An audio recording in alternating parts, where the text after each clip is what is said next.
नमस्कार, मी किशोरी आरडे। मी आज इथे कर्जत पोलीस स्टेशन इथे आलेली आहे। इथे सर्व वेळ सर्वांसाठी, इथे काय लिहिलंय? सर्व वेळ सर्वांसाठी। आणि एक कायद्याचे रक्षक आहे की भक्षक आहे। इथे महिला असो किंवा एखादा पुरुष असो, तो जर न्याय मागायला आला तर ही लोक हाकलून लावतायत, दमदाटी करतायत, कायद्याचा दुरुपयोग करतायत। आणि त्याच्यासाठी सीसीटीव्ही फुटेजची मागणी केली तर ही लोक सीसीटीव्ही फुटेज देत नाही, जुने परिपत्रक दाखवतात ही लोक। त्यासाठी आज माझे मिस्टर प्रशांत आरडे हे पेशंट वकील आहेत, यांच्याकडे असे केसेस येतात की ही लोक जेव्हा अन्याय अत्याचार करतात नाही, तेव्हा जेव्हा एखादा पीडित माझ्या मिस्टरांकडे आले की माझे मिस्टर इथं पोलीस स्टेशनला आले असता व्हिडिओ शूटिंग चालू करतात। ते यांच्या पोटात दुखतं यांच्यात, कारण की सीसीटीव्ही फुटेज ही लोक देत नाही, यांच्या अधिकाराला वाचवण्यासाठी ते सीसीटीव्ही फुटेज देत नाही।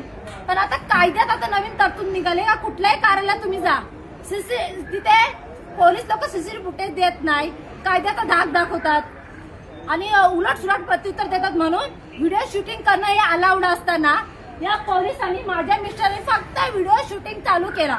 इथे वरिष्ठ पोलीस निरीक्षक पाटील सर आले, त्यांच्या पोटात खचकायला लागलं। त्यांनी सांगितलं व्हिडिओ शूटिंग करायचं नाही। माझ्या मिस्टरने त्यांना सांगितलं का करायचं नाही, तुम्ही तसा लेखी द्या मला। तर यांनी माझ्या मिस्टरवर गुन्हा दाखल केला, त्यांना अटक केली। का तर फक्त व्हिडिओ शूटिंग केली म्हणून। माझे मिस्टर काल आले होते इथे, तर त्यांनी व्हिडिओ शूटिंग केला, हा राग मनात धरला आणि या पोलीस स्टेशन नेरळ पोलीस स्टेशनने खोटे गुन्हे दाखल केलेले आहेत। या डीवायएसपी सरांनी, हे राहुल गायकवाड या डीवायएसपी सरांनी खोटा अहवाल तयार करून माझ्या मिस्टरांना आम्हाला अडकवण्याचा प्रयत्न वारंवार केलेला आहे। त्या संदर्भात आम्ही सगळीकडे पाठपुरावा केलेला आहे। हा राग त्यांच्या मनात आहे, कारण की त्यांचे अधिकारी अडकतायत ना। हा इथला पीएस आहे दुसाने, हा दुसाने खुर्चीवर बसलेला, हा नालायक वर्दीला घालायच्या लायकीचा नाही। हा काय बोला एका महिलेला, ए उठ चालती हो, तुझ्या बापाचा पोलीस स्टेशन आहे का, चालती हो निघ, नाहीतर तुझ्या 353 दाखल करीन।